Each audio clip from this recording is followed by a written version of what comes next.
Assalamualaikum warahmatullahi wabarakatuh. Alhamdulillah. Alhamdulillahilladzi arsala rasulahu bil huda wa dinil haqq. Wa bayyana lahu min syairi syara kullama jalla wa daq. Anzala alaihi bayyinat wa abhar hajaj Qur'anan arabiyyan ghairu diwij. Musaddiqan lima baina yadayhi minal kitab liyudabbiru ayati wal yadhkuru ulil albab. Natiqam bi kulli amrin rasyid hadiyan ila syiratil azizil hamid. Asyhadu an la ilaha illallah wahdahu la syarikalah lahul mulku wa lahul hamdu yuhyi wa yumitu wa huwa ala kulli syai'in alim. Wa asyhadu anna sayyidana Muhammadan abdu wa rasuluh alladzi arsalahu Allah li sa'adatin nas wal yahdihim ila siratal mustaqim. Allahumma shalli ala sayyidina Muhammadin al-Mukhtar wa ala alihi wa ashabil akhyar wa ila jami' ummatil abrar. Amma ba'du fa ya ayyuhal hadirun al-kiram ittaqullah haqqa tuqatih wa la tamutunna illa wa antum muslimun. Qala Allah ta'ala fil Qur'anil Karim a'udzu billahi minasy syaithanir rajim.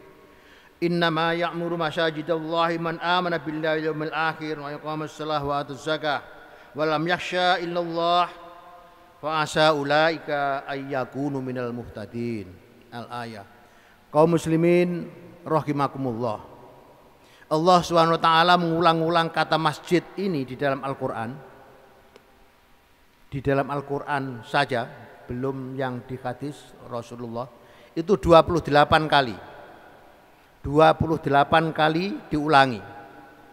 Ini menggambarkan menurut para mufasir betapa sentral dan pentingnya masjid dengan segala fungsinya. Bukan semata-mata sebagai tempat sujud, termasuk Masjidil Haram dan Masjidil Aqsa. Dua tempat yang memang sebelumnya sudah ada, yang pada waktu menjelang Isra Mi'raj disebut sebagai masjid. Padahal orang-orang Arab jahiliyah itu tidak menyebutnya sebagai masjid. Mereka melakukan peribadatan di situ. Demikian juga yang di Masjidil Aqsa sebagai peninggalan Nabi Sulaiman dan Nabi Daud juga dikatakan sebagai masjid. Inilah hadirin betapa pentingnya masjid dengan segala fungsinya. Hadirin rahimakumullah. Rasulullah Shallallahu Alaihi Wasallam begitu selesai melaksanakan hijrah, pada tahun pertama beliau merencanakan bahkan melaksanakan pembuatan masjid, khususnya Masjid Nabawi di Madinah.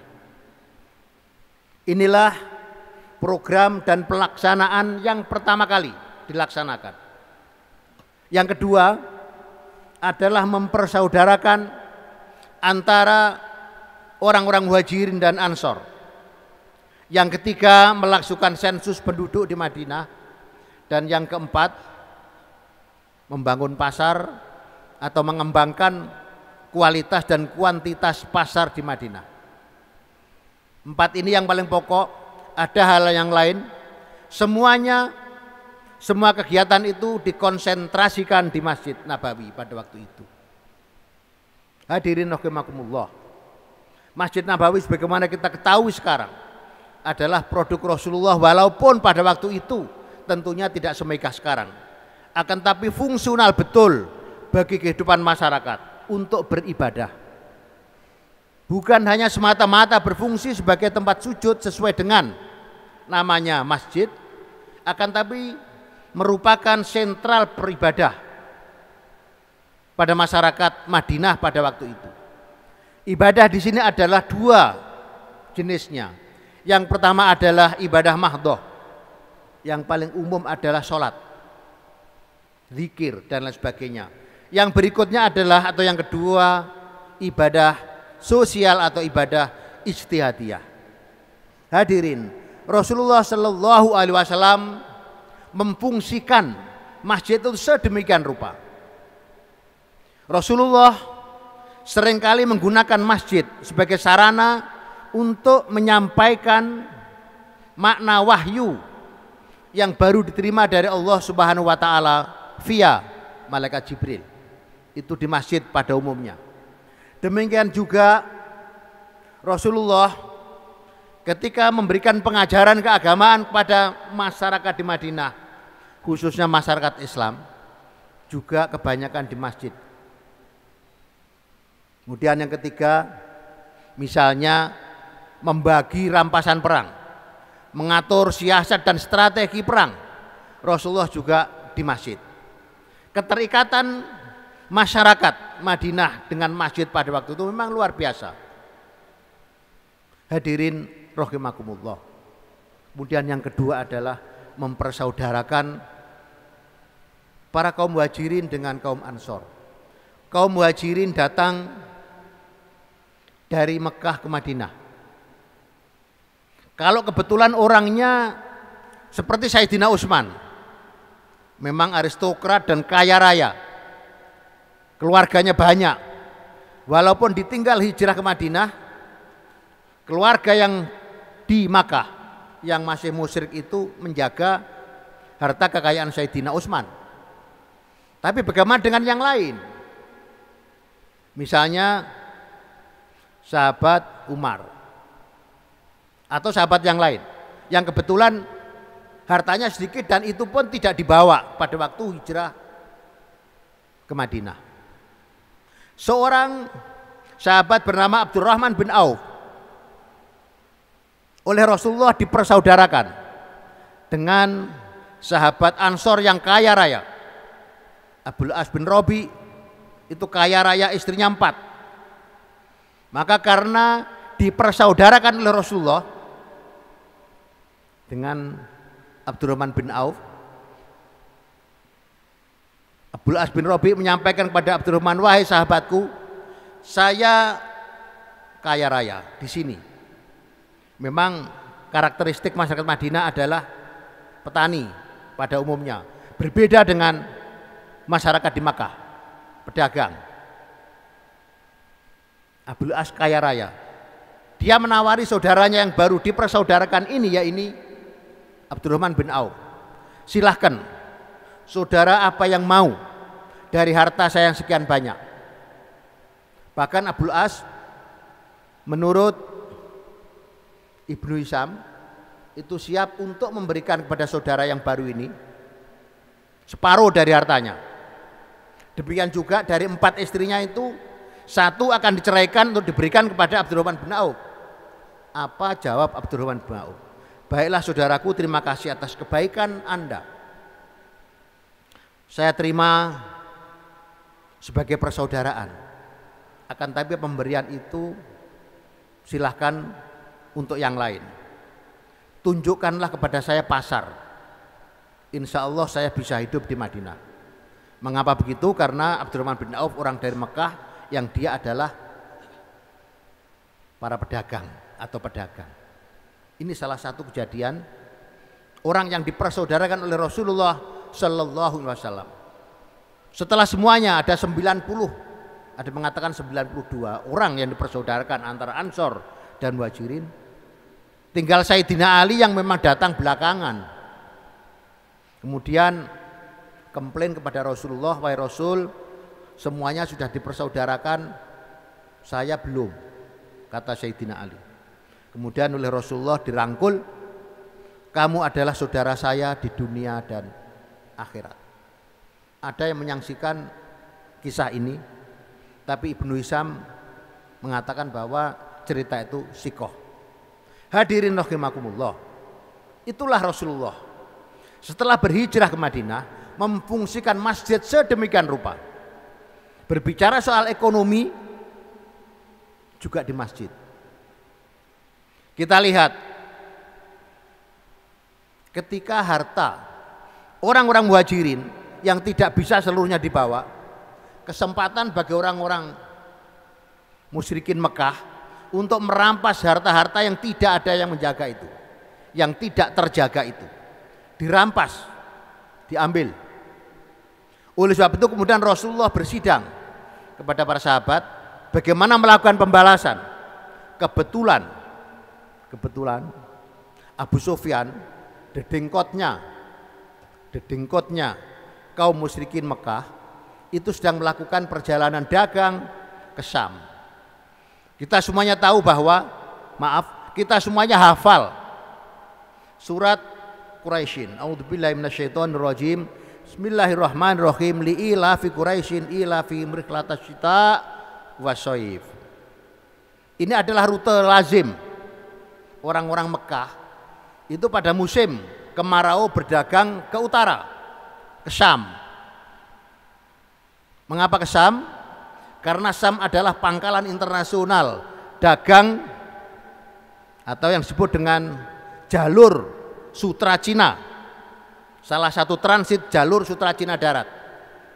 Jalur sutra Cina darat itu mulai dari Cina Tengah Chang'an, kemudian ke arah barat Kazakhstan dan Uzbekistan, ke barat terus ke Konstantinopel, ke barat terus ke Yerusalem atau Syam, terus ke barat sampai ke Italia.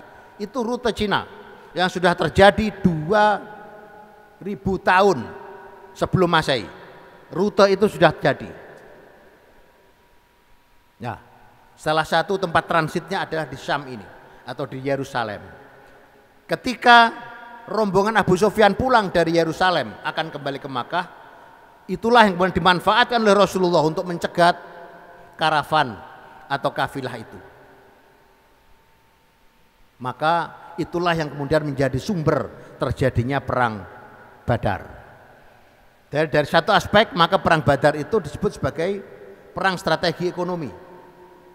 Pada musim dingin, orang-orang Quraisy itu melakukan perdagangan bukan hanya 10-20 orang, tapi kan ratusan orang, ratusan bahkan ribuan unta ke Yaman. Mengapa Yaman di selatan? Karena Yaman adalah kota internasional juga, negara yang sangat populer sejak periodenya Bilqis. Di sana ada pelabuhan internasional namanya Teluk Aden. Teluk Aden ini dipergunakan sebagai transit pedagang-pedagang Cina juga, tapi perdagangan sutra laut Cina. Jadi dari laut Cina selatan kemudian ke Kamboja, Selat Malaka, ke barat terus India sampai ke Teluk Aden. Oleh sebab itu orang-orang Quraisy pada saat itu melakukan perdagangan pada musim dingin itu ke Yaman. Karena Yaman terhubung dengan dunia timur termasuk ke Nusantara. Maka ada beberapa pendapat yang mengatakan pada saat itu, pada saat awal Islam itu, para pedagang dan orang-orang Nusantara sudah bersinggungan dengan orang Arab di Teluk Aden itu. Ini semuanya oleh Rasulullah dilakukan di masjid. Persebaran Islam juga seperti itu. Yang ke timur apalagi yang lewat selatan, lewat Yaman, itu juga dipersiapkan di masjid. Itulah fungsi masjid yang luar biasa. Bukan semata-mata sebagai tempat untuk bersujud, tapi juga sebagai tempat pengembangan, pembentukan dan pengembangan masyarakat. Pembentukan dan pengembangan kebudayaan Islam pada waktu itu. Dengan semangat masjid itulah dibangun. Hadirin rahimakumullah. Sampai abad ke-15 umat Islam itu pasca Rasulullah, pasca sahabat adalah Bani Umayyah, pasca Bani Umayyah, Bani Abbasiyah, pasca Bani Abbasiyah, Utsmani dan seterusnya sampai abad 15. Dengan berpangkal dan berbasik di masjid itu, umat Islam dapat menguasai ekonomi dunia. Kita bayangkan, Islam masuk ke Eropa barat bagian selatan itu pada tahun 711 Masehi atau abad 8. Di Eropa sampai tahun 1493 Islam berada di Eropa selama hampir 8 abad. Hampir 8 abad. Semangat masjidnya, lihat. Para hadirin barangkali yang pernah ke Cordoba melihat betapa indah dan besarnya Masjid Cordoba. Semangat luar biasa. Akan tapi setelah tahun 1493 terjadilah apa yang disebut dengan Reconquista. Re artinya kembali, conquest menaklukkan. Orang-orang Portugis Katolik dan Spanyol itu mengalahkan umat Islam. Maka kemudian umat Islam diusir lari ke selatan, daerah yang dulu dikuasai umat Islam, daerah Afrika Utara, kemudian Afrika Barat, terus Afrika Selatan. Teluk Aden yang dulu dikuasai umat Islam dikuasai Portugis. Ke timur Teluk Persia, ke timur lagi ke Goa, maaf bukan Goa di Makassar tapi Goa India, termasuk dekatnya Kolombo. Ke timur lagi terakhir orang Portugis mengejar orang Islam itu sampai ke Selat Malaka. Itulah terakhir. Dan pada tahun 1511 habislah umat Islam. Karena Selat Malaka, mulai Selat Malaka, pelabuhan-pelabuhan yang dulu dikuasai umat Islam semuanya sudah dikuasai oleh Barat. Mulai saat itulah kemudian Islam terus merosot sampai dewasa ini. Kalau mulai abad ke-8 sampai abad ke-15 yang namanya globalisasi itu adalah Islam. Saya ulang, Islam itu pernah menjadi isu global pada tahun-tahun itu. Karena apa? Karena seluruh pos-pos ekonomi dunia dikuasai Islam. Tapi setelah 1511 terakhir Selat Malaka itu dikuasai Portugis, kerajaan Islam Malaka dikalahkan, maka Selat Malaka dikuasai Portugis, dan saat itulah Islam mulai mundur. Dan sampai sekarang kita tunggu kebangkitannya dari semangat masjid. Base camp masjid itu harus kita kembalikan. Semangat masjid itu harus kita kembalikan. Bukan semata-mata sebagai tempat sujud, tapi juga sebagai tempat dan pusat kebudayaan Islam. Hadirin rahimakumullah, demikianlah yang dapat kami sampaikan khutbah siang hari ini, semoga bermanfaat dan kita diberi kesabaran oleh Allah Subhanahu wa taala dalam menghadapi segala macam cobaan, khususnya Covid-19 ini. Ja'alallahu wa iyyakum minal faizinil aminin wa adkhalna wa iyyakum fi zumratil muwahhidin wa qur rabbighfir warham wa anta khairur rahimin. Alhamdulillah nasta'inuhu wa nastaghfiruh wa na'udzu billahi min syururi anfusina wa min sayyiati a'malina. May yahdihillahu fala mudhillalah wa may yudlil fala hadiyalah. Asyhadu an la ilaha illallah syahadatan tunjina min adzabi jahannam wa asyhadu anna sayyidana Muhammadan abdu wa rasuluh sayyidul khalaiq wal anam. Allahumma shalli ala sayyidina Muhammad wa ala ali sayyidina Muhammad kama shallaita wa sallamta ala sayyidina Ibrahim wa ala ali sayyidina Ibrahim wa barik ala sayyidina Muhammad wa ala ali sayyidina Muhammad kama barakta ala sayyidina Ibrahim wa ala ali sayyidina Ibrahim fil alamin innaka Hamidum Majid. Allahumma wardu an ashabi wa khulafair rasyidin wa ala tabi'in wa tabi'it tabi'in warhamna ma'am birahmatika ya arhamar rahimin. Allahumma ighfir lil muslimina wal muslimat wal mu'minina wal mu'minat al ahya'i minhum wal amwat innaka syami'un qaribun mujibud da'wat. Allahumma ansur man nasaraddin wahdhul man khadalal muslimin wa'li kalimatika ila yaumiddin. Allahumma adfa' annal gholaa wal balaa wal wabaa wal fakhsha munkar wal jadb wa syadaida wal mihan ma dhahara minha wa ma baton an baldatina hadhi khosyah wa jamil buldal muslimina ammah innaka ala kulli syai'in qadir. Ya Allah ya azim, ya Allah ya azim, ya Allah ya azim, antal azim qad hammana amrun azim wa kullu amrin hammana yahunu bismika ya azim. Ya Allah farrij anna hammana wa ghammana wa karbana wa dhiqana farajan ajilan ghairu ajil innaka ala kulli syai'in qadir. Allahumma ja'alna ya Allah fi hifdzika wa himayatika wa riayatika wa amnika innaka ala kulli syai'in qadir. Rabbana ighfir lana wal ikhwanina alladziina sabaquna bil iman wa la taj'al fi qulubina ghillan lil ladziina amanu rabbana innaka raufur rahim walhamdulillahi rabbil alamin. Ibadallah, innallaha ya'muru bil 'adli wal ihsan wa ita'i dzil qurba wa yanha 'anil fahsya'i wal munkari wal baghi ya'idukum la'allakum tadhakkarun wa la dzikrullahi akbar. Aqimus shalah.